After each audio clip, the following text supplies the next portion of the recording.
জেনেছো যে আমাদের computer network কোর্সে আমরা কি কি বিষয় পড়তে যাচ্ছি। গতদিন কিছুটা শুরু করেছিলাম হোয়াট ইজ ইন্টারনেট দিয়ে। আজকে আমরা শুরু করব প্রোটোকল, ইন্টারনেট প্রোটোকল এবং তার ডেফিনেশন দিয়ে।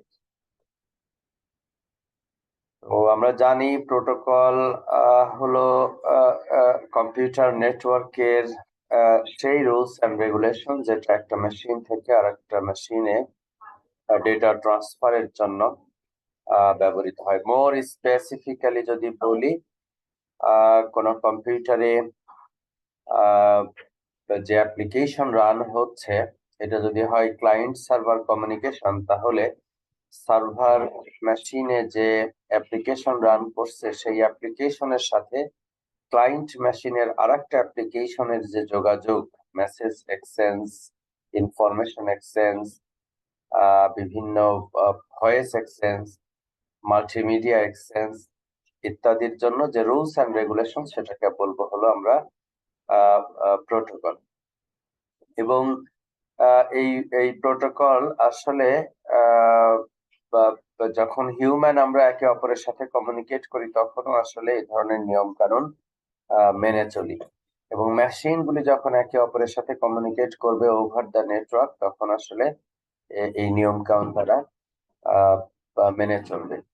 এবং এই প্রোটোকল ডিফাইন করবে মেসেজের ফরম্যাট কি হবে, মেসেজের অর্ডার কি হবে, এই বিষয়গুলি কিন্তু প্রোটোকল দ্বারা নির্ধারিত হবে। Format of the message, order of the message, এবং এই যে এই সেন্ডিং এর সাথে যে সমস্ত অ্যাকশনস আছে, ফর এক্সাম্পল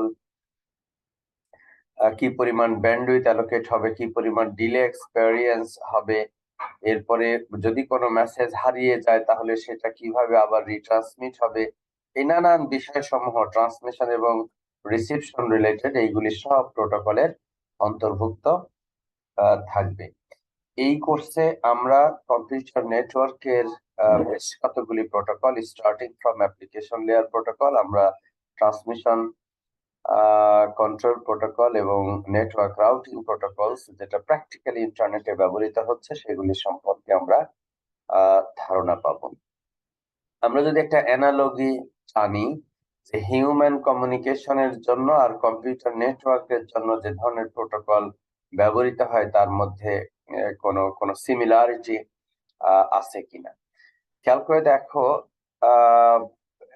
দুইজন ব্যক্তি যখন একে অপরের সাথে কমিউনিকেট করে, ইভেন ফোন কমিউনিকেশন করে, তখন একজন আরেকজনকে কল করে, ওপাশ থেকে হ্যালো বা হাই মেসেজ আসে, ওইটার আবার উত্তর দেই, তারপরে হলো আমরা কোনো মেসেজ, এখন টাইম কত বা এখন কি করছো বা অমুক জিনিসটা যাবা কিনা অমুক জায়গায়, নানান ধরনের, তারপরে আমরা ইনফরমেশন এক্সচেঞ্জ করি। প্রথমে আসলে কনফার্ম হয় যে সে আমাকে শুনতে পাচ্ছে কিনা, ওদিক থেকেও কনফার্ম হয় সে আমাকে শুনতে পাচ্ছে কিনা। ঠিক এরকম ভাবে কম্পিউটার নেটওয়ার্কেও একটা কানেকশন এস্টাবলিশ হয়।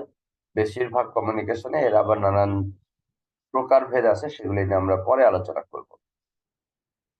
তো একটা ক্লায়েন্ট মেশিন, দেখো একটা ল্যাপটপ থেকে বা ডেস্কটপ মেশিন থেকে কমিউনিকেট করা হচ্ছে একটা সার্ভার মেশিনে, একটা টিসিপি কানেকশন এস্টাবলিশ করা হচ্ছে।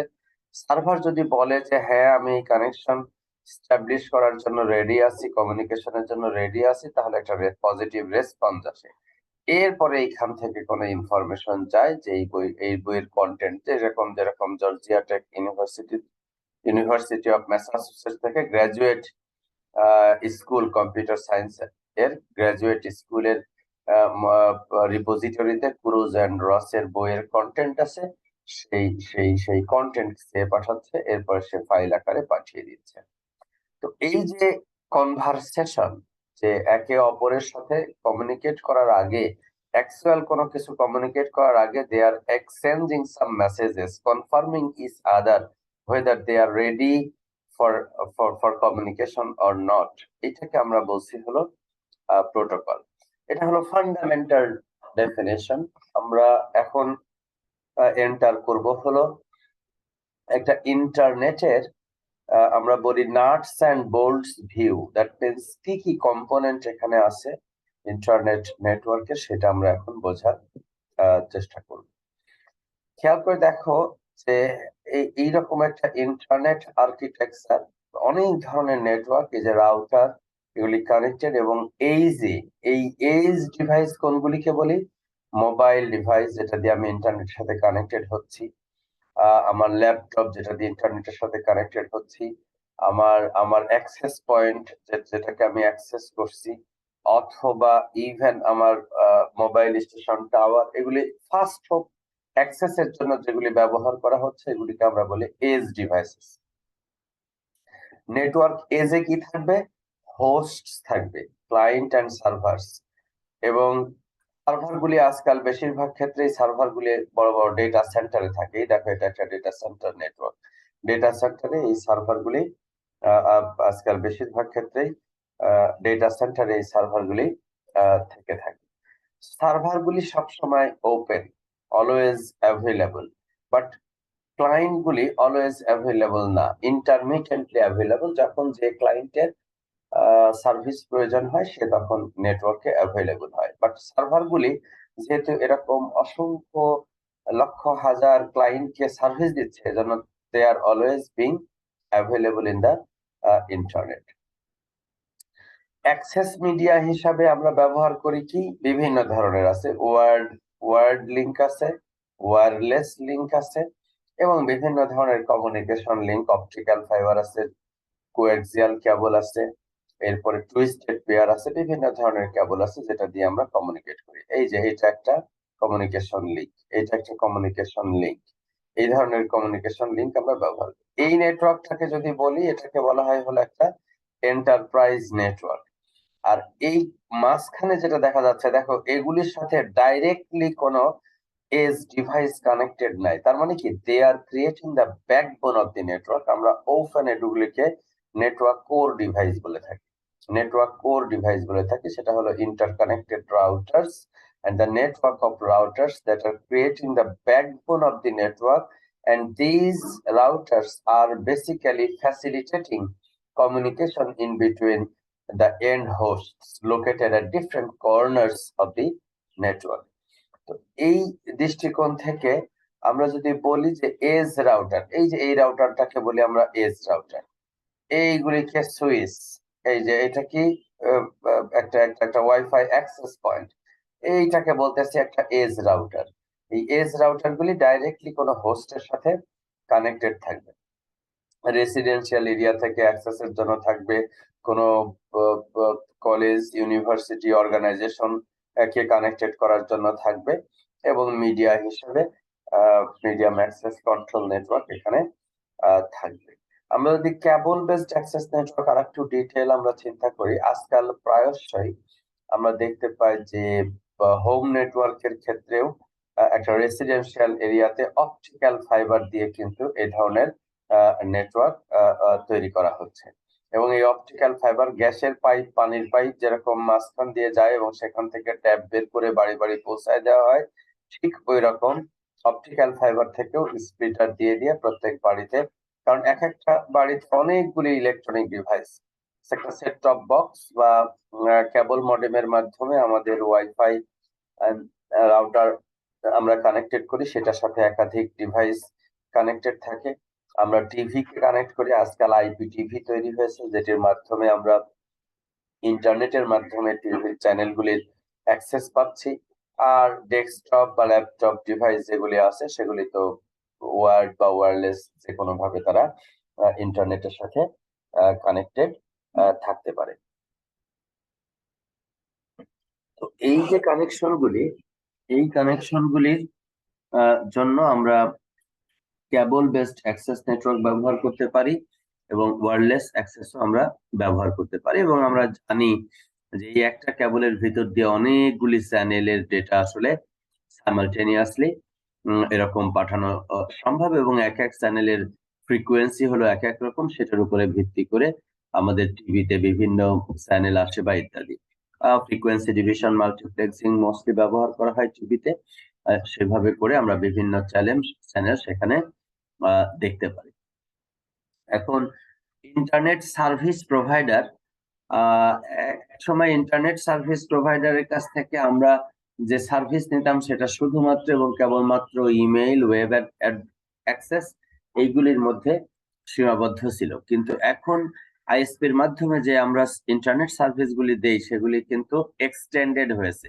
নানান ধরনের ভয়েস ওভার আইপি আমরা আমরা আমরা ব্যবহার করছি। এরপরে হলো নানান ধরনের আমরা ইন্টারনেট টিভির চ্যানেল আমরা এটার মাধ্যমে ব্যবহার করছি। তারপরে কন্টেন্ট ডেলিভারি নেটওয়ার্কের সাথে আমরা কানেক্টেড হচ্ছি এই ধরনের আইএসপির মাধ্যমে। তো ইন্টারনেট সার্ভিস প্রোভাইডার গুলিও আমাদেরকে এই সার্ভিস প্রোভাইড করছে এবং very high speed data communication optical ফাইবারের মাধ্যমে আমরা সেই সেই সেই ফ্যাসিলিটিস গুলি আইএসপি গুলি থেকে আমরা পেতে পারি। এছাড়া এক্সিস্টিং টেলিফোনি লাইন যেগুলিকে ডিএসএল ফোন লাইন বলা হয় সেগুলিও ইন্টারনেটের সাথে এখন কানেক্টেড। ভয়েস এবং ডেটা উভয়ের জন্যই এখন আমরা এই কানেকশন গুলি ব্যবহার করে থাকি এবং সেগুলির ডেটা স্পিড সেটা সিগনিফিকেন্টলি ভেরি রিসেন্ট ইয়ারে বৃদ্ধি পেয়েছে এবং এই 24 থেকে 52 Mbps dedicated for down stream transmission rate.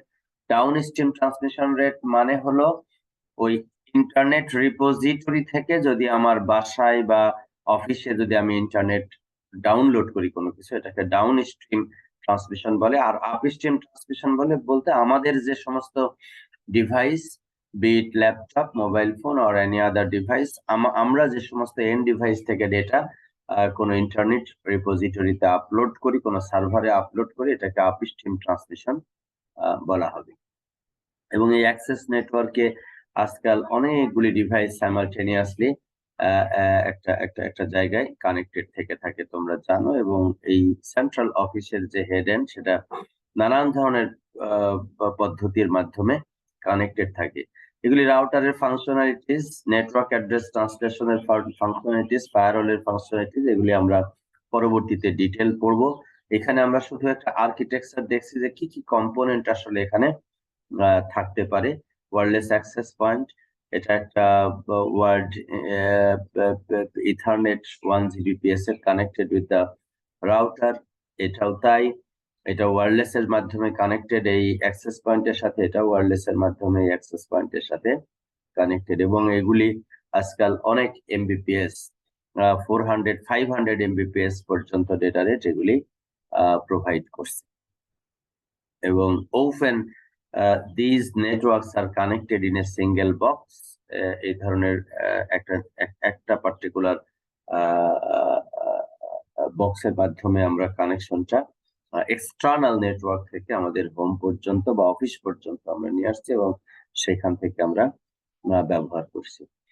তো ওয়্যারলেস অ্যাক্সেস নেটওয়ার্ক, যেটা ওয়্যারলেস ল্যান বলি আমরা, সেগুলির আবার একটা যেটা লিমিটেশন সেটা হলো যে টিপিক্যালি 100 ফিট। যদিও এখানে 100 ফিট লিখেছে, আজকাল যে সমস্ত ডিভাইস আছে এগুলি 300 ফিট পর্যন্ত মোটামুটি রিজনেবলি পারফরমেন্স দেয়। বাট ভালো স্পিড যদি আমরা চাই, it should be within the coverage of 100 feet of the wireless access point. এবং ডেটা রেটও যথেষ্ট ভালো, 11 এমবিপিএস, 54 এমবিপিএস এবং 450 এমবিপিএস পর্যন্ত ডেটা রেট সাপোর্ট করে।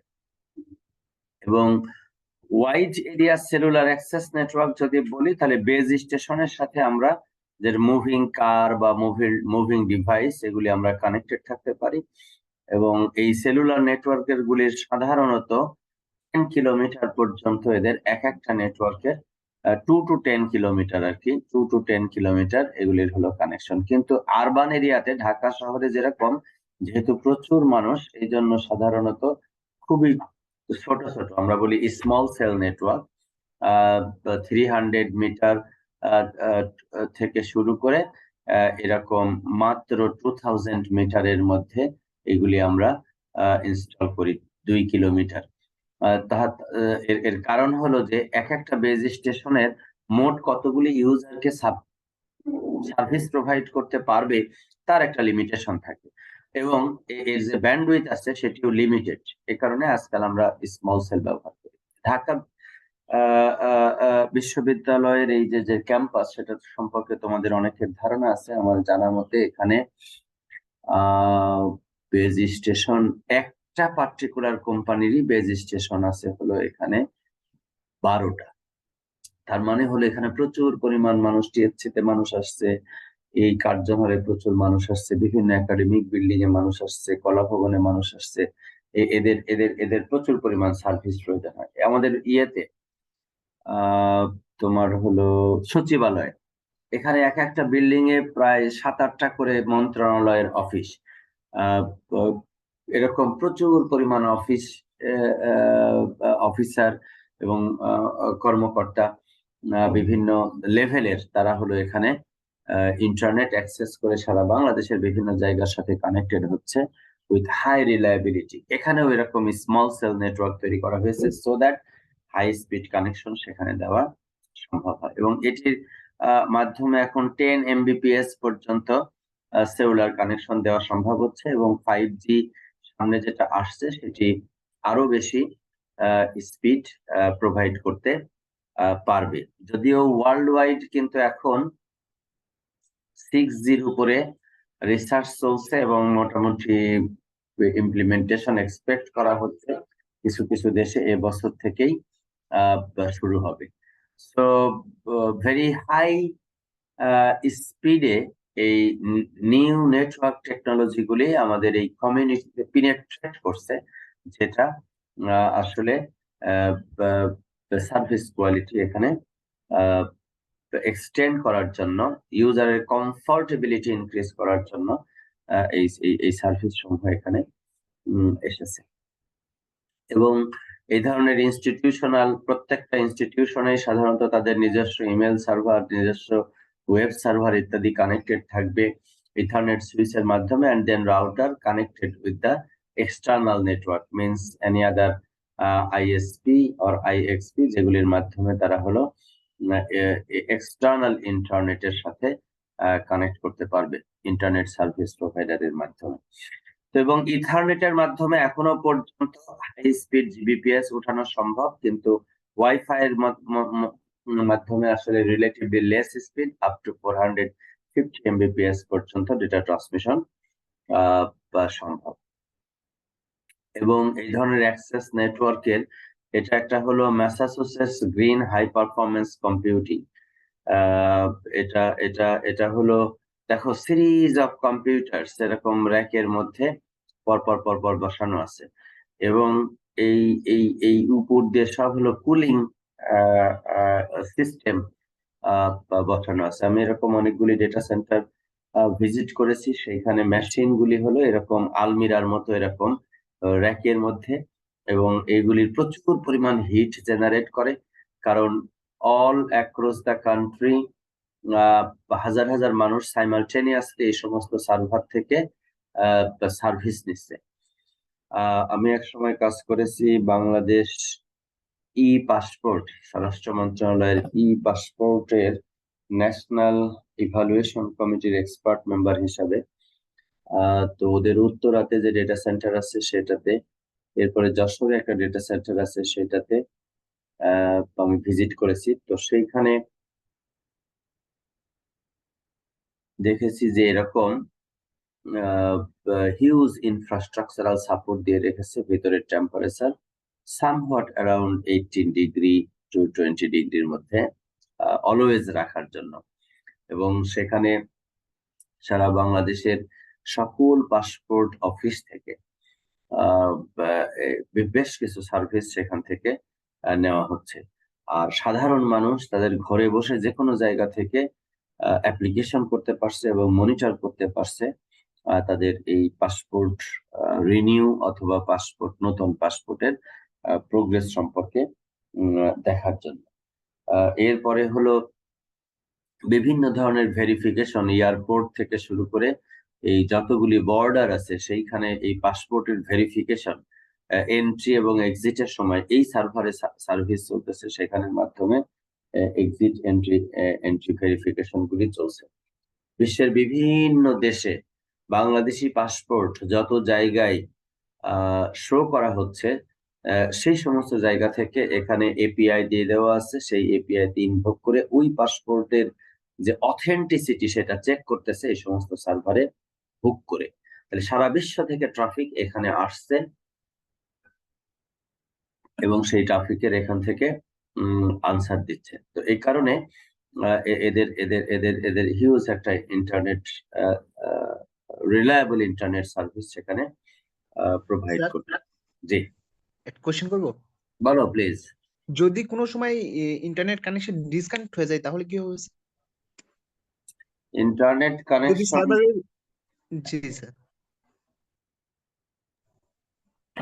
রিলায়েবিলিটি এনশিওর করার জন্য আমরা যেটা করি সেটাকে বলা হয় হলো ডিআর।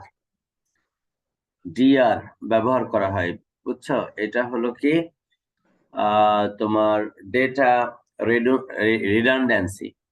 ধরো নেটওয়ার্ক যদি সবটা বন্ধ হয়ে যায় তাহলে আসলে কিছু করার নেই, সার্ভিস বন্ধ। কিন্তু মাল্টি হোমিং থাকে। মাল্টি হোমিং থাকে হলো একটা ডেটা সেন্টার শুধুমাত্র একটা অপটিক্যাল ফাইবারের লাইন দিয়ে কানেক্টেড থাকবে সারা ইন্টারনেটের সাথে, এটা হবে না। একাধিক অপটিক্যাল ফাইবার লিংক লাগবে, ওয়্যারলেস লিংক লাগবে এবং একাধিক আইএসপি থেকে কানেকশন লাগবে, সো দ্যাট একটা ফেল হলে যেন অপরটা চালু থাকতে পারে।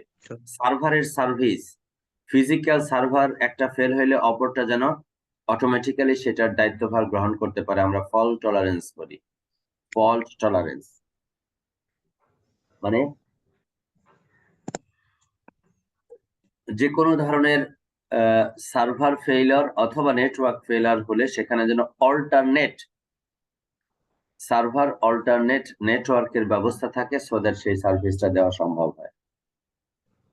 ঠিক আছে? এটা এটা এটা সব জায়গায় আছে। আকাশে যখন একটা প্লেন চলতেছে, নিচে যখন একটা বাস চলে, ট্রাক চলে, এদের কিন্তু ইঞ্জিন একটাই। প্রাইভেট কার চলে, এদের কিন্তু ইঞ্জিন একটাই। একটা ইঞ্জিন কোনো কারণে নষ্ট হলো, দাঁড়ায় পড়লো, সমস্যা নাই। আকাশে যখন প্লেন চলে মিনিমাম 4টা ইঞ্জিন থাকবে, মিনিমাম। তো একটা ইঞ্জিন নষ্ট হলে একটা দিয়ে চলবে, একটা ইঞ্জিন নষ্ট হলে একটা দিয়ে চলবে। একটা যাত্রাপথে কোনোটাই নষ্ট হয়নি, কিছু দূর একটা ইঞ্জিন দিয়ে চলবে, কিছু দূর আর একটা ইঞ্জিন দিয়ে চলবে এবং সেই ইঞ্জিন, প্রত্যেকটা ইঞ্জিনকেই সে হলো অ্যাক্টিভ রাখবে। কোন একটা ফেল হলে অপরটা দিয়ে যেন সে আসতে পারে, সেটাও ফেল হলে অপরটা দিয়ে যেন সে আসতে পারে। এই ধরনের রিডান্ডেন্ট সার্ভিস ফ্যাসিলিটি, এই ধরনের রিয়েল টাইম সার্ভিসে সবসময় থাকবে। আচ্ছা, তাহলে হোস্ট যে মেশিন গুলি তারা হলো কি করতেছে, তোমাকে ডেটা পাঠাচ্ছে। দেখো ডেটা প্যাকেট বাই প্যাকেট সে ডেটা পাঠায়। এক একটা প্যাকেটের লেন্থ যদি আমি এল বিট ধরি, তাহলে এই কেবলের ভিতর দিয়ে ডেটা ট্রান্সমিশন করতে তার কত সময় লাগবে সেটা নির্ভর করবে ওই লিংকের ট্রান্সমিশন রেট কত। এবং এই এল কে যদি আমরা আর দিয়ে ভাগ করি তাহলে পাবো একটা প্যাকেট এই মেশিন থেকে লিংকে এন্টার করতে কত সময় লাগবে। এটাকে বলি আমরা transmission delay. Packet transmission delay. Packet transmission delay কি? এটা হলো time needed to transmit L bits packet into the link. এটা কিন্তু এই মেশিন থেকে রাউটারে পাঠানোর সময় না, এটা হলো এই মেশিন থেকে এই কেবলে এই প্যাকেটের এল সংখ্যক বিট ইনজেক্ট করতে কত সময় লাগবে। তার মানে এই যে এই মেশিনের সাথে যে নেটওয়ার্ক কার্ড আছে, সেই নেটওয়ার্ক কার্ড থেকে প্যাকেটের বিটগুলি বের হয়ে কেবলের মধ্যে ইনসার্ট করতে কত সময় লাগবে সেটাকে বলবো হলো আমরা ট্রান্সমিশন টাইম। এটা নির্ভর করে হলো ট্রান্সমিশন রেটের উপরে। ট্রান্সমিশন রেট দিয়ে বিটকে যদি আমরা total bit in the packet যদি ভাগ দিই তাহলে পেয়ে যাবো হলো ট্রান্সমিশন ডিলে। এবং ট্রান্সমিশন রেট ডেফিনেটলি লিংকের ব্যান্ডউইথের উপর নির্ভর করবে। ব্যান্ডউইথ যত বেশি হবে ট্রান্সমিশনের রেট তত বেশি হবে। তো এই বিটগুলি আমার প্রপাগেট করছে এখন হলো সেন্ডার থেকে রিসিভারে, এবং ফিজিক্যাল লিংক, বিভিন্ন ধরনের ফিজিক্যাল লিংক দিয়ে এটা প্রোভাইড হচ্ছে। তোমরা জানো যে গাইডেড মিডিয়া আছে, আনগাইডেড মিডিয়া আছে। গাইডেড মিডিয়া কোনগুলি? এই যে কোয়াক্সিয়াল কেবল বা অপটিক্যাল ফাইবার বা কপার, ইউটিপি, আনশিল্ডেড টুইস্টেড পেয়ার, এগুলি হলো গাইডেড মিডিয়া। আনগাইডেড মিডিয়া কি? এই যে রেডিও, আমরা যে ইয়ার এর ভিতর দিয়ে ডেটা ট্রান্সমিট করতেছি এটাকে বলা হয় হলো আনগাইডেড মিডিয়া। এগুলি হলো টুইস্টেড পেয়ার।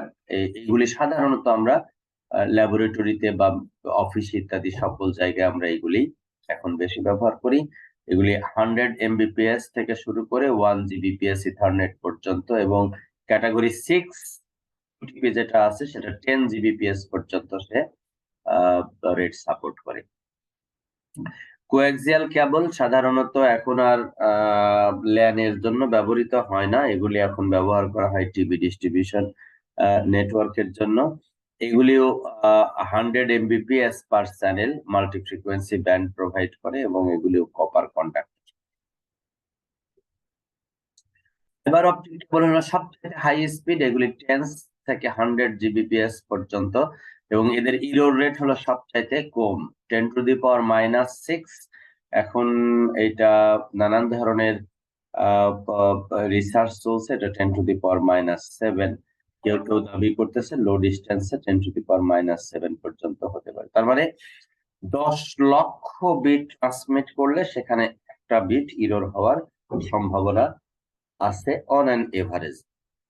আর এখানে চেষ্টা চলতেছে হলো এরকম 100 লক্ষ, এটা তো 1 মিলিয়ন, এটা হলো 10 মিলিয়ন বিটে একটা বিট যদি ইরোর হয় তাহলে ইরোরের পার্সেন্টেজ আরো কমে যাবে, সেই চেষ্টা চলছে। ফাইবার অপটিক হলো এই কারণে সবচাইতে হাই স্পিড এবং low error prone coaxial cable, sorry transmission cable for transmitting the data.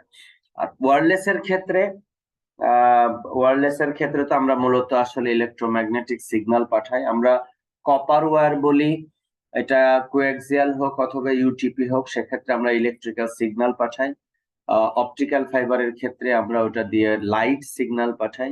আর ওয়্যারলেস এর ক্ষেত্রে আমরা ইলেকট্রোম্যাগনেটিক ওয়েভ এর মাধ্যমে আমরা ডেটা পাঠাই, এবং এইটার নানান ধরনের ইন্টারফিয়ারেন্স এবং নয়েজ হয়, যেহেতু ওপেন এয়ার দিয়ে পাঠাচ্ছি। কোনো সাউন্ড, কোনো ইয়ারে যদি ধুলাবালি থাকে সেটা দ্বারা এফেক্টেড হয়, কোনো গাছ থাকলে, বিল্ডিং থাকলে সেটা দ্বারা তার ট্রান্সমিশন এফেক্টেড হয়, বিভিন্ন ধরনের অবস্ট্রাকশন থাকে, রিফ্লেকশন থাকে ইত্যাদির কারণে ওয়্যারলেসে আমরা ওয়ার্ডের মতো অত হাই স্পিড ডেটা কমিউনিকেশন আমরা এখনো অ্যাচিভ করতে পারিনি। বাট একটা সময় কেবিপিএস বা ফিউ এমবিপিএস ছিল, সেটা এখন আমরা জিবিপিএস পর্যন্ত আমরা নিতে পেরেছি। বাট মোস্টলি এখন available several hundreds of Mbps connection এখন আসলে অ্যাভেলেবল। এবং সেই ক্ষেত্রে এই দেখো terrestrial point to point microwave 45 Mbps channel পর্যন্ত সে সাপোর্ট করে। So this is very good. স্যাটেলাইটের ক্ষেত্রেও এন্ড টু এন্ড ডিলেটা একটু বেশি, 270 millisecond, but it also supports up to 45 Mbps per channel. তো ইন্টারনেটের কি কি কম্পোনেন্ট আছে সেগুলি সম্পর্কে আমরা একটা ধারণা পেলাম। এগুলি আমাদের ওভারঅল আন্ডারস্ট্যান্ডিংটাকে আমরা ক্লিয়ার করছি।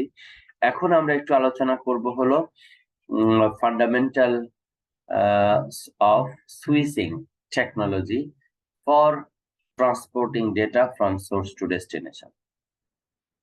দেখো, আমরা ইন্টারনেটের যেটা ব্যাকবোন, এটাকে আমরা বলি একটা মেশ অফ ইন্টারকানেক্টেড রাউটার্স।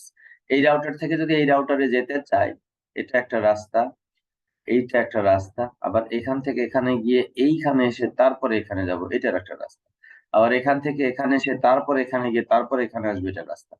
দেখো, সামান্য 4টা রাউটার আমরা এখানে দিয়েছি, তাতেই আমরা দেখতে পাচ্ছি যে একটা রাউটার থেকে আর একটা রাউটারে যেতে 1, 2, 3, 4 রকমের রাস্তা আছে সামান্য একটা ছোট্ট নেটওয়ার্কের ক্ষেত্রে। তাহলে যেখানে হাজার হাজার রাউটার দিয়ে ইন্টারনেট কানেক্টেড, সেখানে একটা রাউটার থেকে একটা রাউটারে যেতে বহু সংখ্যক পাথ থাকতে পারে। এখন প্রশ্ন আমাদের সামনে, কোন পাথটা আমরা ব্যবহার করব এবং কিভাবে ব্যবহার করব, এবং পাথটা কখন আমরা এস্টাবলিশ করব?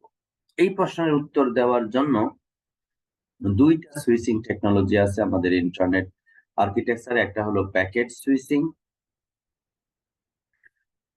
সেটা হলো এরকম যে যে কোনো হোস্ট মেশিন কি করবে, পুরো মেসেজটাকে ছোট ছোট টুকরা টুকরা করে কেটে কতগুলি প্যাকেটে ভাগ করবে এবং প্রতিটা প্যাকেটের পাথ কি হবে সেইটা ইন্টারমিডিয়ারি রাউটার গুলি ঠিক করে ডেস্টিনেশনে পাঠাবে।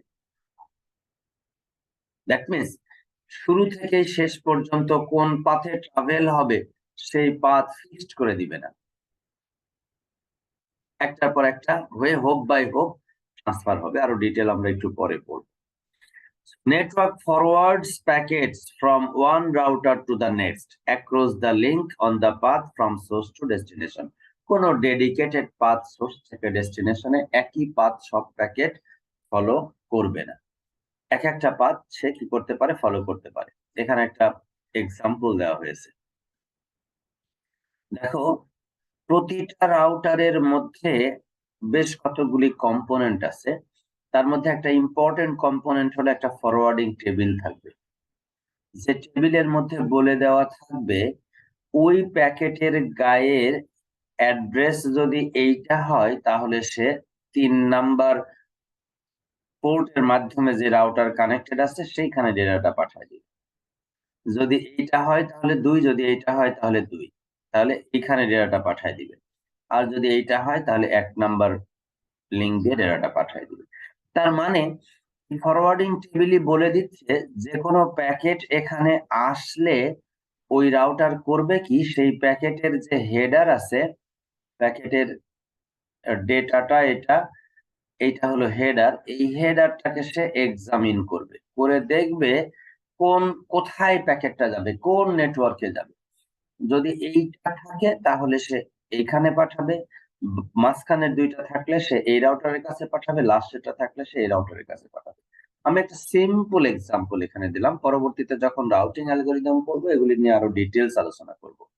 তবে মেথোডোলজি হলো এরকম যে লোকালি ফরওয়ার্ডিং টেবিল থাকবে, সেই টেবিলে কতগুলি এন্ট্রি থাকবে, সেই এন্ট্রিতে লেখা থাকবে যে কোন দিকে ডেস্টিনেশন হলে কার কাছে সে পাঠাবে। এইভাবে করে প্যাকেট বাই প্যাকেট সে ট্রান্সফার করবে। এখন প্রশ্ন আসতে পারে, স্যার এই ফরওয়ার্ডিং টেবিল তৈরি হবে কিভাবে? এই ফরওয়ার্ডিং টেবিল তৈরি হবে, ওখানে প্রত্যেকটা রাউটারে একটা রাউটিং অ্যালগরিদম চলবে। ওই রাউটিং অ্যালগরিদম ডিটারমাইন করবে যে কোন ডেস্টিনেশনে পৌঁছানোর জন্য এদিকের কোন ডেস্টিনেশনে পৌঁছানোর জন্য এইটা হয়ে যাওয়াটা বেটার হবে নাকি এই পাথ হয়ে যাওয়াটা বেটার হবে, সেটা সে ডিটারমাইন করবে। এটা মাঝে মাঝেই সে রান করবে এবং করে বের করবে। ধরো এই পাশে একটা রাউটার আছে, এই পাশে একটা রাউটার আছে, এই রাউটারে যেতে হলে কোন লিংক হয়ে যেতে হবে সেটা এখনো এই রাউটার জানে না। যখনই জানে না, ওই রকম একটা প্যাকেট আসার সাথে সাথে রাউটিং অ্যালগরিদম চলা শুরু হবে। রাউটিং অ্যালগরিদম রান করে ওই রাউটারকে, একটা মেথড আছে পরে আমরা আলোচনা করব, ওই রাউটারকে ধীরে ধীরে ধীরে ধীরে সে খুঁজে বের করবে। কেউ একজন বলবে হ্যাঁ আমি ওকে চিনি, আমার কাছে ডেটা পাঠাইলে আমি ওর কাছে দিতে পারবো।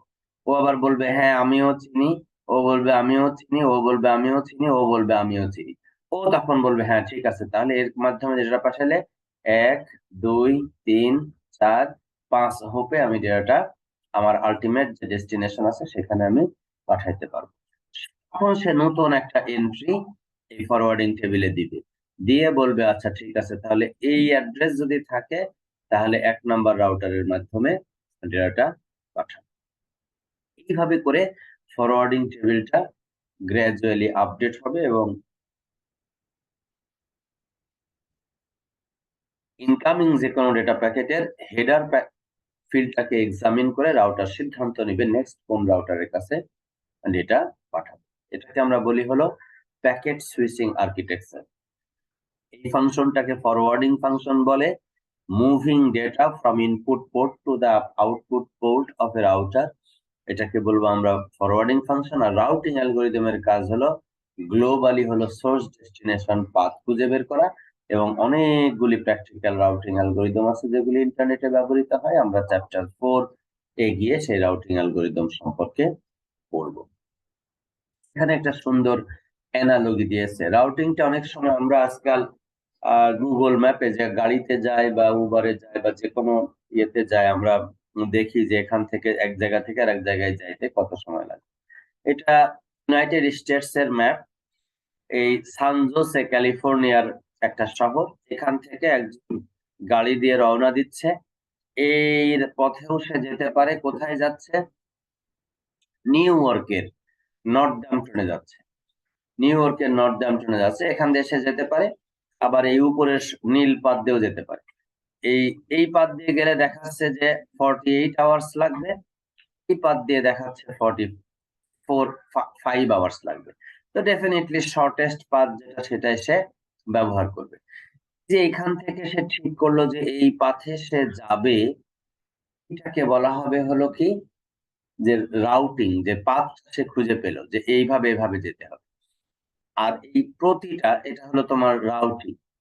আর যদি এরকম হয়, এখানে আসলো, এই যে ছোট একটা জায়গাকে এখানে তুলে দিছে, দেখো এখান থেকে সে আসলো, এইখানে যাবে। এখন এখানে যাইতে হলে সে এইভাবে যাইতে পারে। আবার এই পাশ দিয়েও যদি যায়, তাও ওই রোডেই যাওয়া সম্ভব। ছোট ছোট মানে একটা শহরের ভেতর থেকে ঢুকলো, ওই শহরের এই দিক দিয়ে বের হয়ে যাবে বা এদিক দিয়ে বের হয়ে গেলেও হবে। কারণ কোন পাথ যাবে ওই ছোট জায়গাটাতে, সেটাকে আমরা বলবো হলো ফরওয়ার্ডিং। যে আমরা ওই জাংশন পয়েন্ট গুলিতে যদি একাধিক পয়েন্ট থাকে, তাহলে কোন পয়েন্ট আমি ব্যবহার করব, কোন অপশনটা আমি ব্যবহার করব, সেটা সে ঠিক করবে। আমি যদি প্লেনের কথা বলি, তাহলে প্লেন জার্নিতে এক দেশ থেকে আরেক দেশে গেলে সাধারণত একবার বা দুইবার মাঝখানে আমাদের ইয়ে থাকে, হল্ট থাকে। ধরো এখান থেকে যাব আমি লস এঞ্জেলস, প্রথমে এখান থেকে গেলাম সিঙ্গাপুর, সিঙ্গাপুর থেকে গেলাম হলো জাপান, জাপান থেকে তারপরে লস এঞ্জেলস, প্যাসিফিক প্রশান্ত মহাসাগর পার হয়ে আমি লস এঞ্জেলস গেলাম। তা আমি এখান থেকে তাহলে সিঙ্গাপুর যেতে হলে আমার বাড়ি থেকে, আমি জানি যে আমি এখান থেকে এয়ারপোর্ট যাব ঢাকা, এয়ারপোর্টে গিয়ে সিঙ্গাপুর এয়ারলাইন্সে উঠবো, যাব সিঙ্গাপুর, সিঙ্গাপুর থেকে এরপর যাব জাপান, জাপান থেকে আবার নারিতা এয়ারপোর্ট থেকে উঠে এল এর যেটা এয়ারপোর্ট আছে সেখানে যাব, লস এঞ্জেলস। এখন আমি যে এইখান থেকে এয়ারপোর্ট পর্যন্ত যাব, কি নিচ্ছি? একটা ট্যাক্সি নিচ্ছি। এটা আমার ফরওয়ার্ডিং। আর রাউটিংটা আগেই হয়ে গেছে, আমি এইভাবে যাব। ফরওয়ার্ডিং হলো এক একটা স্টেশন, তারপর স্টেশন বাস, এবার কি বলে এয়ারপোর্টে গেলাম, এয়ারপোর্টে গিয়ে 20টা গেট আছে, 20টা গেটের মধ্যে গেট নাম্বার 12তে আমি যাব, কারণ আমার সিঙ্গাপুর এয়ারলাইন্স এর ফ্লাইটটা 12 নাম্বার গেটে নোঙর করেছে। ওইটা হলো ফরওয়ার্ডিং, যে এক একটা স্টেশনে আমি কোন রাস্তা দিয়ে বের হয়ে যাব। আবার সিঙ্গাপুর এয়ারপোর্টে গেছি, ওখানে তো অসংখ্য গেট, তারা আমার গেট নাম্বার পড়লো 220। তাহলে এই যে অসংখ্য গেটের মধ্যে 220 গেটে গিয়ে আমি ওয়েট করতেছি যে নেক্সট ফ্লাইটে আমার ওঠার জন্য, ওইটা হলো আমার ফরওয়ার্ডিং। আর রাউটিংটা আমি প্রথমে ঠিক করে নিছি বাড়ি থেকে, যে আমি হলো এখান থেকে ওই পর্যন্ত হলো এইভাবে করে আমি যাব। তো এই রাউটিং এবং ফরওয়ার্ডিং এই দুইটা জিনিস যেন তোমাদের কাছে পরিষ্কার থাকে, এবং মনে রাখবা রাউটিংটা হলো global, it consist of many backbone routers in the internet to find out the best path to travel from source to destination. আর ফরওয়ার্ডিং হলো in a single router from the input port to which output port the data need to be forwarded will be defined by the entries of the forwarding table, and the function is known as the forwarding function. And the forwarding table is being updated by the routing algorithm running in the router. So this is a fundamental definition often we need to face and need to talk about. Packet switching করে কি? Store and forward mechanism ব্যবহার করে। Store and forward mechanism কি?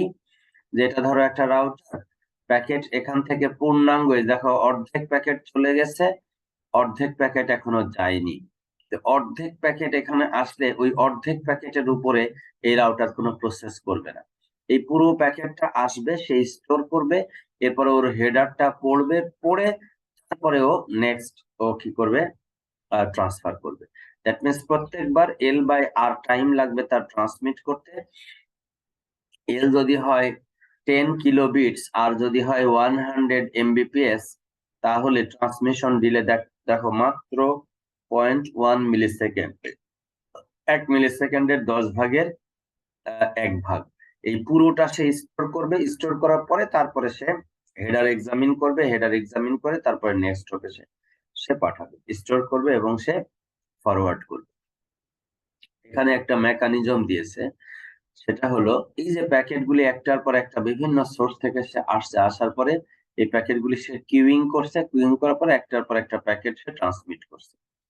তো এখানে আর যদি হয় 1.5 Mbps এবং এটা যদি হয় ধরো 100 এমবিপিএস, দেখো এই রাউটার যে রেটে ডেটা রিসিভ করতেছে তার চেয়ে অনেক কম রেটে সে কি করতেছে, ডেটা ট্রান্সমিট করতেছে। এই রাউটারতে এই একটাই পাথ আছে ট্রান্সমিট করার, এটা খুব গুরুত্বপূর্ণ।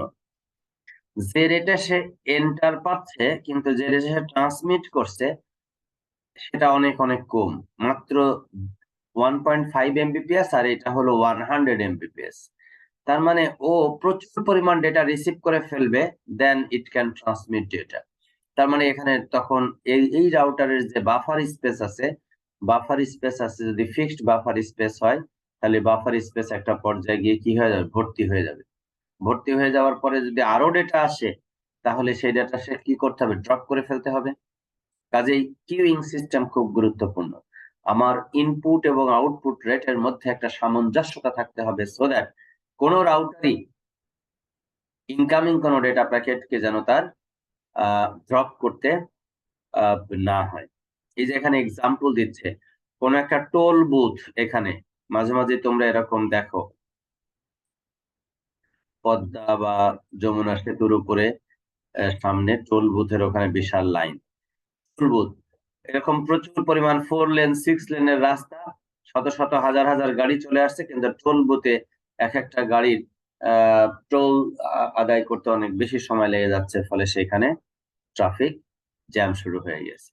এইখানে ওরকম কোন একটা টিকিট কেটে ভিতরে ঢুকতে হবে, এক একটা টিকিট কাটতে অনেক বেশি সময় লাগছে, ফলে দেখো শত শত মানুষ এখানে এসে দাঁড়িয়ে আছে। ডান পাশের ছবিতেও একই রকমের দৃশ্য। So number of arrival packets যদি বেশি হয়ে যায় ডিপার্চার প্যাকেটের চেয়ে, তাহলে সেখানে কিউইং হবে, এবং queueing is one of the most important problems to address, research problems to address in the field of computer networking. তো প্যাকেট কিউইং আমরা এমন ভাবে করব যেন আমাদের লস যেন এনকার করতে না হয়, এবং রাউটারের বাফার ফুল হয়ে গিয়ে নতুন প্যাকেট যদি আসতেই থাকে তাহলে প্যাকেট লস হওয়া শুরু হবে, সেই ধরনের ঘটনা যেন না ঘটে, সেটা আমাদের প্যাকেট সুইচিং এর সময় খেয়াল রাখতে হবে। এখন আসতেছে হলো alternative of packet switching is the circuit switching. Circuit switching খুব সহজ।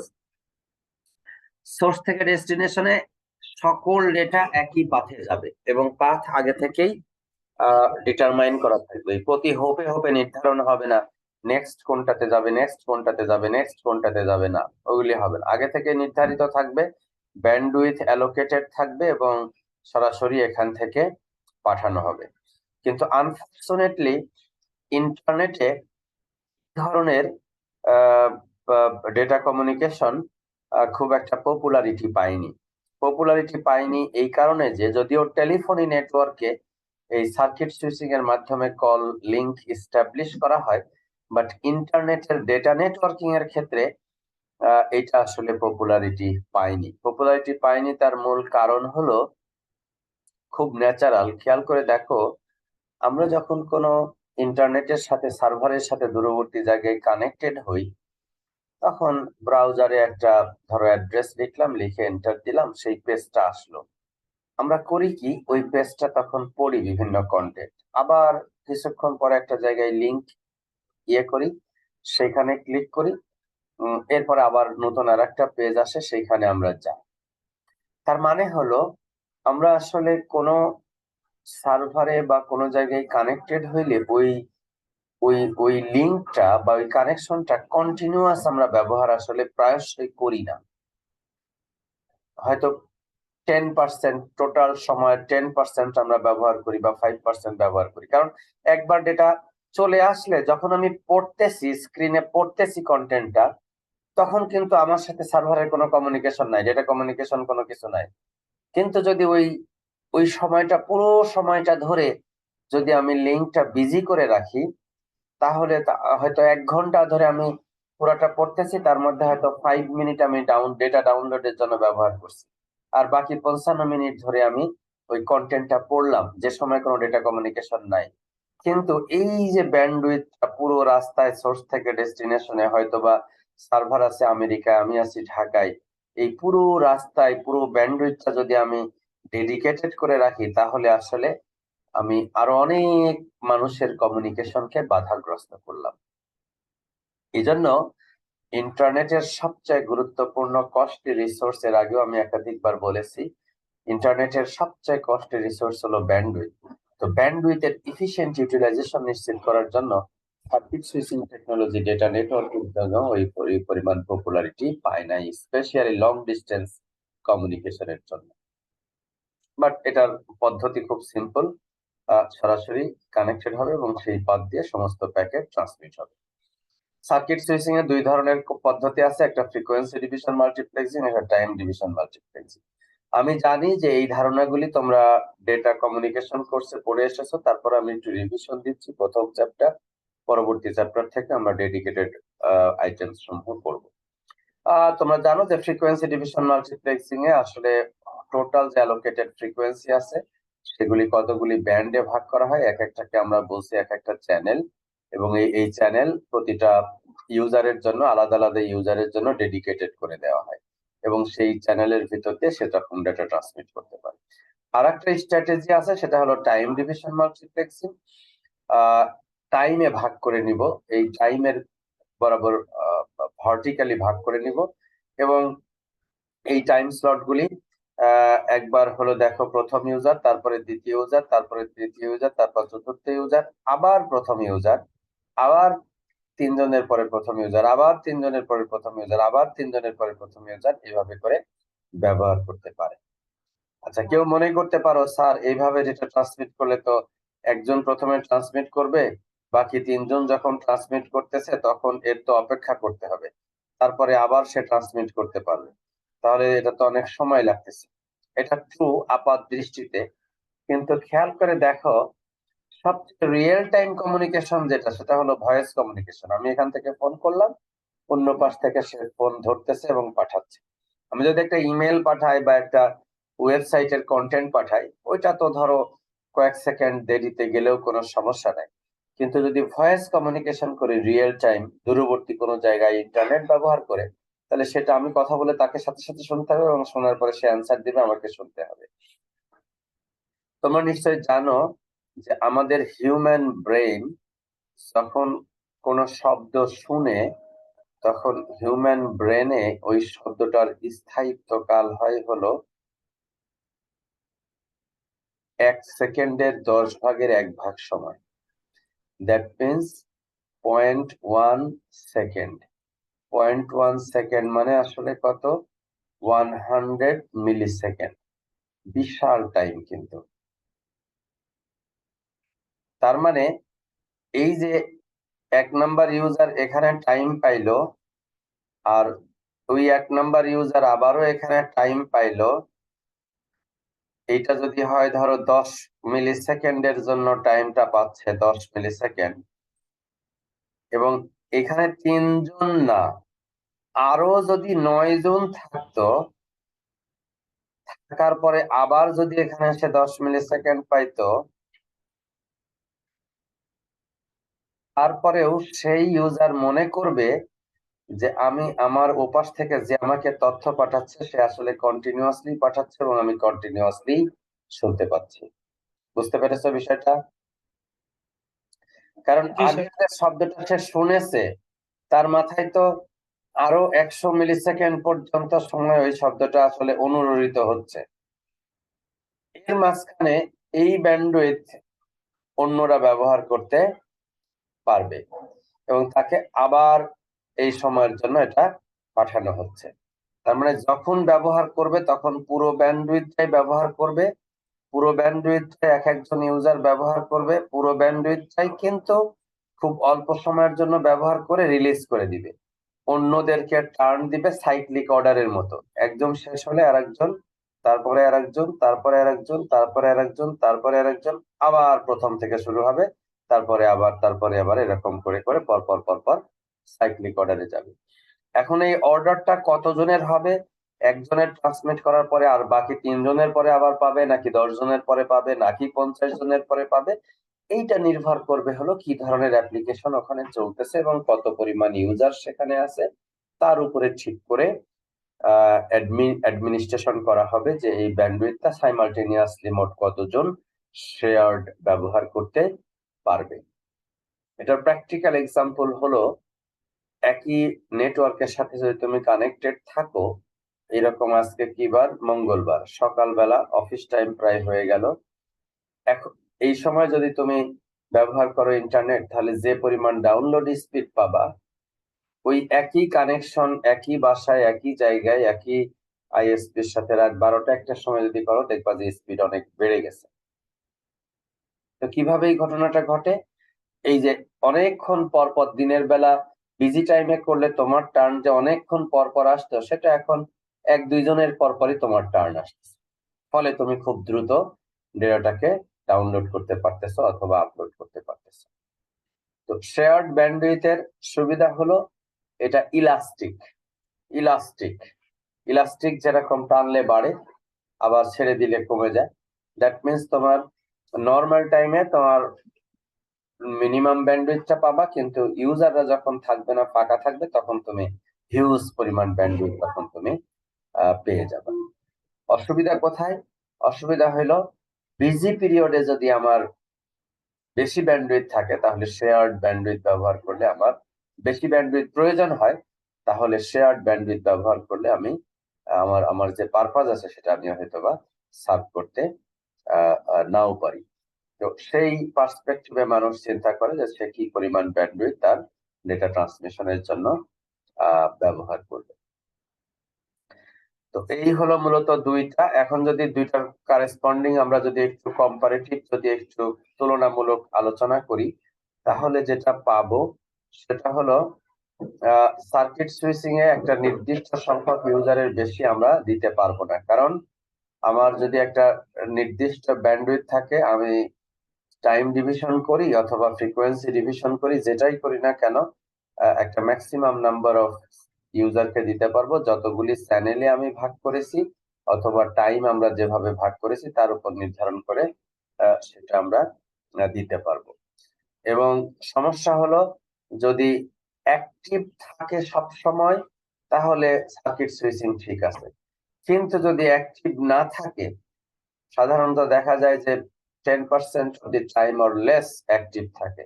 অ্যাক্টিভ যদি না থাকে, তাহলে সেই ক্ষেত্রে আমার প্যাকেট সুইচিং ব্যবহার করা অনেক বেশি ইকোনমিক্যাল এবং সেখানে অপরচুনিস্টিক আমি ডেটা ট্রান্সমিট করতে পারবো। কাজেই ইউজেস যদি আমি বাড়াইতে চাই, ডেফিনেটলি আমাকে ইয়ের জন্য যেতে হবে, যে আমাদের হলো প্যাকেট সুইচিং এ যেতে হবে in place of circuit switching.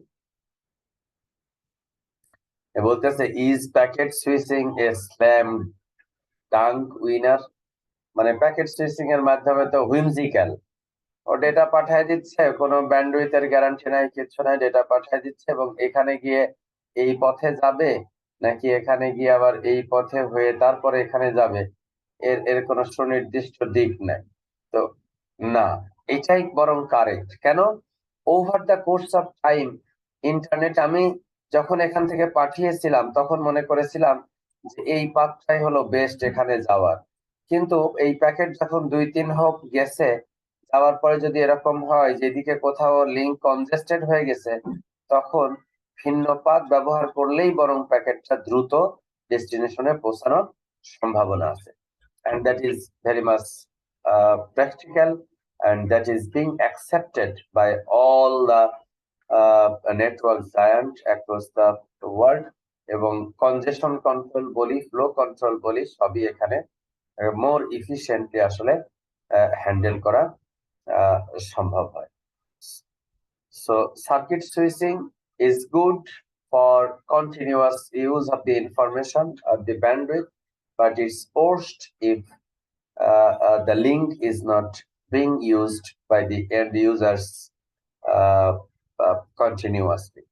So active সেখানে আসলে কমে যাবে। সো রিজার্ভ রিসোর্সের পরিবর্তে এটা সাধারণত ব্যবহার করা হয়। তো ইন্টারনেটকে আমরা আসলে বলেছি যে it's a network of networks, এবং এইগুলি অনেকগুলি এরকম দেখো আইএসপি, লোকাল আইএসপি আছে, রিজিওনাল আইএসপি আছে, এবং বিভিন্ন লেভেলের আইএসপি আছে, এবং তাদের মধ্যে একটা হায়ারার্কিক্যাল রিলেশনশিপ আছে। আমরা যারা অফিস চালাই বা বাসায় ইন্টারনেট নেই, তারা যেরকম কোনো একটা আইএসপির সাথে যোগাযোগ করি, আবার ছোট এরকম আইএসপি আবার বড় আইএসপির সাথে যোগাযোগ করে তাদের নেটওয়ার্ক কমিউনিকেশনের জন্য। এই জন্য আইএসপির মধ্যেও আবার বিভিন্ন ধরনের ক্যাটাগরি আছে, কিভাবে তারা একে অপরের সাথে কানেক্টেড থাকবে। এবং এখানে একটা বিজনেস আছে, ব্যান্ডউইথ শেয়ারিং এর বিজনেস আছে।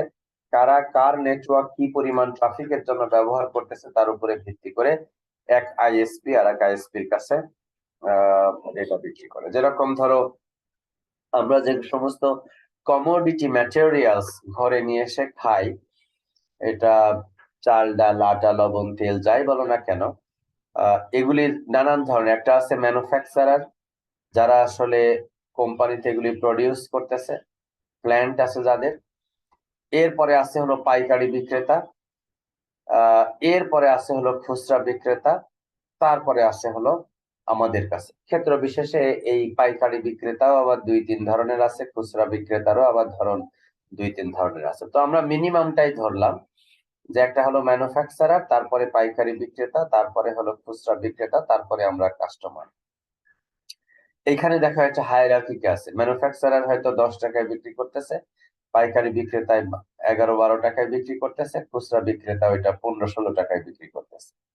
আমার কাছে যখন আসছে তখন প্রোডাকশন কস্ট যেটা 8 টাকা, সেটা আসলে 16 টাকায় আমি কিনতেছি। কারণ 8 টাকায় প্রোডাকশন করে ম্যানুফ্যাকচারার 10 টাকায় বিক্রি করছে, 10 টাকায় কিনে পাইকারি বিক্রেতা 12 বা 13 টাকায় বিক্রি করছে, 12-13 টাকায় কিনে পাইকারি খুচরা বিক্রেতা আমার কাছে 16 টাকায় বিক্রি করছে। তো ঠিক এরকম ভাবে ইন্টারনেটেরও এরকম বিভিন্ন রকমের আইএসপি এই বিজনেস স্ট্রাকচার তৈরি করেছে, step wise internet data transportation structure, এবং সেটি হলো হায়ারার্কিক্যাল ইন নেচার। কারণ সারা পৃথিবীর সব অ্যাক্সেস নেটওয়ার্ক যে সমস্ত আইএসপি প্রোভাইড করে, তাদের মাঝখানে যদি এরকম ছোট বড় রিলেশনশিপ না থাকতো, চিন্তা করে দেখো এই চারপাশে এর বাউন্ডারি দিয়ে শুধু এরকম ছোট ছোট আইএসপি আছে, মাঝখানে কিছু নাই, তাহলে কি হইতো?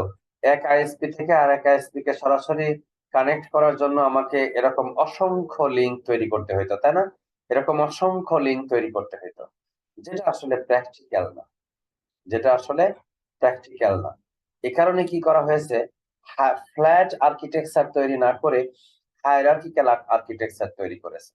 এইভাবে কানেকশন দিলে এরকম এন স্কোয়ার, এন সংখ্যক আইএসপি থাকলে এন স্কোয়ার কানেকশন দিতে হইতো। মহাসমুদ্রের ভিতর দিয়ে পাহাড় পর্বত ডিঙায় বারবার এরকম কানেকশন টানতে হইতো, যেটা আসলে প্র্যাকটিক্যাল না। এজন্য করেছে কি, এইখানে একটা গ্লোবাল আইএসপি চিন্তা করেছে। একটা গ্লোবাল আইএসপি দিলে সেটাও আসলে সম্ভব না, বরং এরকম অনেকগুলি গ্লোবাল আইএসপি থাকতে পারে, আইএসপি এ, আইএসপি বি, আইএসপি সি, এবং এই রকমের ছোট ছোট ইন্টারনেট এক্সচেঞ্জ পয়েন্ট থাকতে পারে এই গ্লোবাল আইএসপি একটার সাথে আর একটা কানেক্ট করার জন্য। আবার এই আইএসপি গুলির মধ্যে ইন্টার কানেকশন থাকতে পারে, এবং এই ছোট ছোট আইএসপি গুলি ডাইরেক্টলি এই গ্লোবাল আইএসপি গুলির সাথে কানেক্টেড থাকতে পারে, অথবা এরকম রিজিওনাল আইএসপির সাথে কানেক্টেড হয়ে তারপরে গ্লোবাল আইএসপির সাথে কানেক্টেড হতে পারে। তার মানে এই কন্টেন্ট প্রোভাইডার নেটওয়ার্ক, এই global ISP content provider network হতে পারে, এই গ্লোবাল আইএসপি আরেকটা কন্টেন্ট প্রোভাইডার নেটওয়ার্ক হইতে পারে। তার মানে আমরা দেখলাম যে এদের মধ্যে বেশ কতগুলি টায়ার থাকবে। টায়ার 1-এ যারা অবস্থান করতেছে তারা হলো একদম টপ মোস্ট, সবচেয়ে বড় বড় আইএসপি, যেগুলি যেরকম AT&T, তারপরে জাপানের এনটিটি, তারপরে আমেরিকার স্প্রিন্ট, এগুলি হলো টায়ার 1 আইএসপি। অনেক বড় বড় আইএসপি যাদের মিলিয়নস অফ কোম্পানি যাদের সাথে কানেক্টেড, এবং সেগুলি একে অপরের সাথে এরকম ইন্টারনেট এক্সচেঞ্জ পয়েন্ট দিয়ে কানেক্টেড থাকতে পারে, এবং এর আন্ডারে থাকতে পারে রিজিওনাল আইএসপি, এবং এই রিজিওনাল আইএসপির আন্ডারে থাকতে পারে হলো অ্যাক্সেস আইএসপি। অ্যাক্সেস আইএসপির আন্ডারে আবার থাকতে পারে লোকাল আইএসপি। এক একটা আইএসপির আন্ডারে আবার একটা, দুইটা, তিনটা করে ছোট ছোট আইএসপি থাকতে পারে। সেই আইএসপিটা হয়তোবা ধরো একটা রিজিয়নকে সে দেখতেছে। আমাদের ঢাকা শহরের কথা যদি বলি, নর্থের জন্য একটা আইএসপি ধরলাম, সাউথের জন্য একটা আইএসপি ধরলাম, এখন এই নর্থের মধ্যে আবার মোহাম্মদপুরের জন্য একটা, মিরপুরের এর জন্য একটা, গুলশানের জন্য একটা, মহাখালী রিজিয়নের জন্য একটা, বাড্ডার জন্য একটা, এরকম আলাদা আলাদা ছোট ছোট রিজিয়ন অনুযায়ী লোকাল আইএসপি থাকতে পারে। তো এইভাবে করে হায়ারার্কিক্যাল স্ট্রাকচার তৈরি করা হয়েছে যেন ইন্টারনেটের যে ডেটা কমিউনিকেশনের যে সার্ভিসেস, সেগুলি যেন কোঅপারেটিভ হয়, এবং হায়ারার্কিক্যাল অ্যাডমিনিস্ট্রেশন যেন সেখানে মেইনটেইন করা সম্ভব হয়, এবং সেটির মাধ্যমে নানান ধরনের যে সার্ভিস লেভেলের যে যে তারতম্য আছে সেগুলিও যেন অ্যাকুরেটলি প্রোভাইড করা সম্ভব হয়। তো এই হলো তোমার ইন্টারনেট আর্কিটেকচার। আগামী যে ক্লাস, সেখানে আমরা পারফরমেন্স লস সহ অন্যান্য বিষয়গুলি দিয়ে এই যে চ্যাপ্টার আছে সেই চ্যাপ্টার আমরা আলোচনা শেষ করব। এখন আমি তোমাদের কাছ থেকে প্রশ্ন চাচ্ছি। তোমাদের যদি কোনো প্রশ্ন থাকে সেগুলি নিয়ে আমরা আলোচনা করি, এবং আজকের যে ক্লাসের অ্যাটেন্ডেন্স আছে সেটি দিয়ে আমরা আজকের ক্লাসটা শেষ করব। বলো, কারো কোনো প্রশ্ন আছে কিনা?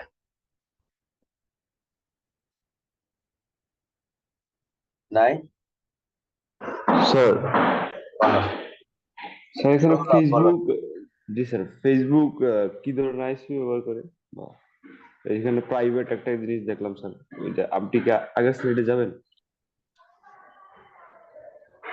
বলো। জি স্যার, এখানে content provider network sir, Google, Facebook. হ্যাঁ। স্যার এখানে লেখা আছে যে private network that connect it's data centre two internet.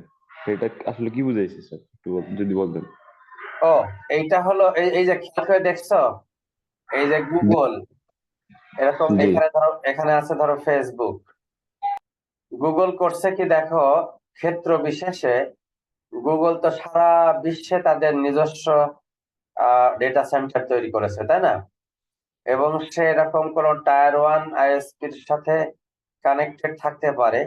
In addition to that, দেখো ডাইরেক্টলি সে অ্যাক্সেস নেটওয়ার্কের সাথে কানেক্টেড। তা গুগল নিজেই, গুগল বা ফেসবুকের মতো বড় নেটওয়ার্ক গুলি নিজেই তাদের নেটওয়ার্ক, তাদের আইএসপি সার্ভিস তারা নিজেরা কি করেছে, এস্টাবলিশ করেছে। ঠিক আছে, তার মানে কি, কোন আইএসপির উপরে ডিপেন্ডেন্ট ছাড়াই সে নিজেই একটা আসলে আইএসপি, এবং সে নিজেই সরাসরি অ্যাক্সেস নেটওয়ার্কে, সরাসরি রিজিওনাল নেটওয়ার্কের সাথে সে কানেক্ট করেছে। তো এরা হলো বড় বড় কন্টেন্ট প্রোভাইডার, ফেসবুক, টুইটার, তারপরে তোমার হলো এই যে গুগল, এরপরে বিং বা এখন মাইক্রোসফট। এখন এখন তো আরো আছে কি, মাইক্রোসফট বা বিং। মাইক্রোসফট, নেটফ্লিক্স এর নাম শুনছো তো নিশ্চয়ই? জি স্যার। তো এগুলি সব বড় বড় জায়ান্ট যারা, তারা নিজেরাই ইয়ে খুলে ফেলেছে। বাংলাদেশে দেখো না, বড় বড় শিল্পপতি যারা, তারা হয়তো ধরো একটা ম্যানুফ্যাকচারিং প্ল্যান্ট দিয়ে শুরু করেছে, কি ধরো হলো কিছু জিনিস তৈরি করতো, ম্যানুফ্যাকচারিং, এটা গার্মেন্টস হোক, ফুড হোক, বা কোনো হাউস হোল্ড ম্যাটেরিয়ালস হোক, এসব দিয়ে শুরু করতো। করে করে এরকম এক্সপ্যান্ড করতে করতে কালকে ধরো সাবান বানানো শুরু করলো, তারপরে চাল আটা ময়দা বানানো শুরু করলো, এরকম যেমন স্যার আপনার পান এরপরে ধরো কোম্পানি বলা যাবে তো স্যার। হ্যাঁ, এরপর ধরো প্লাস্টিক কোম্পানি বানানো শুরু করে, এরকম করতে করতে একটা পর্যায়ে দেখলো যে তার প্রত্যেকটা এই জিনিস করতে গেলে তার ব্যাংক থেকে লোন নিতে হচ্ছে। তা সে নিজেই কি করে, তার ব্যাংকই সে নিজে একটা দিয়ে দেয়। সে নিজেরই একটা ব্যাংক থাকে, আছে না? বহু বহু গ্রুপের কিন্তু এরকম ব্যাংক আছে, এবং প্রচুর পরিমাণ ব্যাংক তোমরা তো দেখো এখন জি এগুলি স্যার। আছে। তার মানে কি ফাইন্যান্সিয়াল ট্রানজাকশন আমি যেরকম ইন্টারনেটের কথা বলতেছি, এরকম ফাইন্যান্সিয়াল ট্রানজাকশনেরও হায়ারার্কিক্যাল একটা স্ট্রাকচার আছে। হ্যাঁ, একটা শিল্পপতি চাইলে তো বাংলাদেশ ব্যাংক থেকে সরাসরি লোন নিতে পারবে না। লোন দেয় কারা? লোন দেয় হলো ব্যাংক। বাংলাদেশ ব্যাংক তার ডাইরেক্ট কোনো লোন দেয় না। বাংলাদেশ ব্যাংক হলো অ্যাডমিনিস্ট্রেশন করে। তো সব ব্যাংক লোন দিবে, ব্যাংক লোন দিবে, ঠিক আছে, তাহলে ব্যাংক আমি নিজেই তৈরি করি।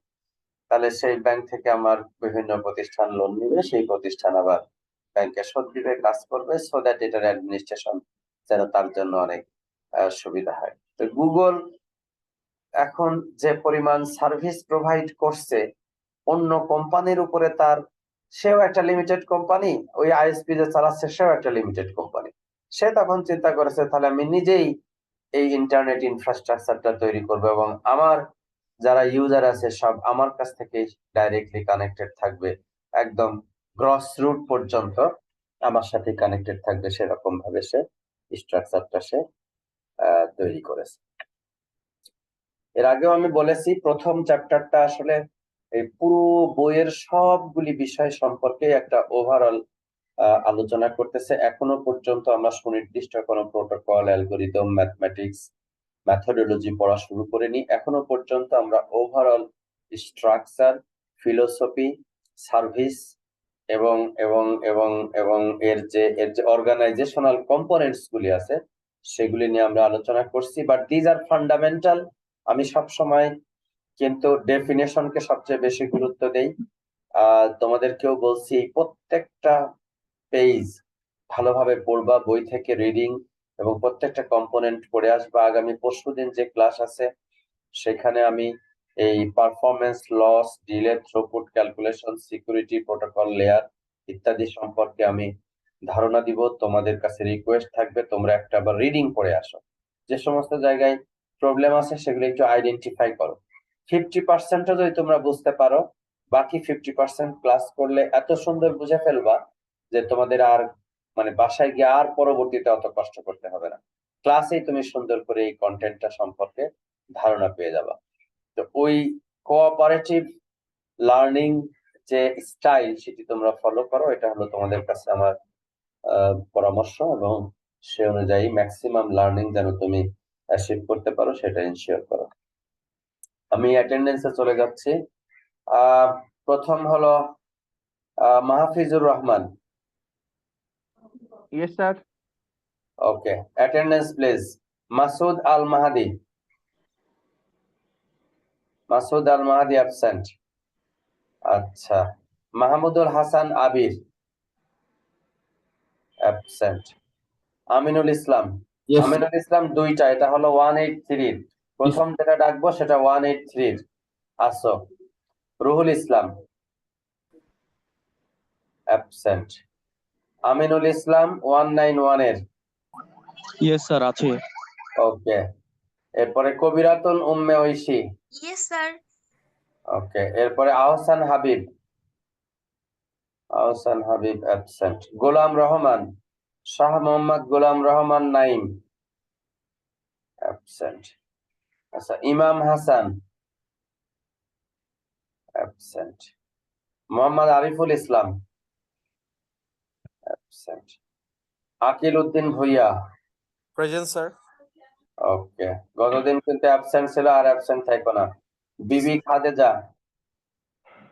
Sir, present. Okay, Limon Hossain. Yes, sir.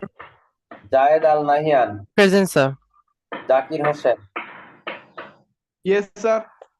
Okay, Wasim Akram. Yes, sir. Manisha Akter Asha. Yes, sir. Mehedi Hasan. Mehedi Hasan absent. আচ্ছা, রাসেল Yes, sir. আচ্ছা, এরপরে হলো আশিকুল ইসলাম সৌরভ। আশিকুল ইসলাম সৌরভ, সৌরভ তো দেখলাম তো। স্যার আমি সৌরভ পোদ্দার। ও আচ্ছা, ঠিক আছে, এটা অ্যাবসেন্ট তাহলে। আচ্ছা, সৈয়দ আব্দুল্লাহ, Yes, sir.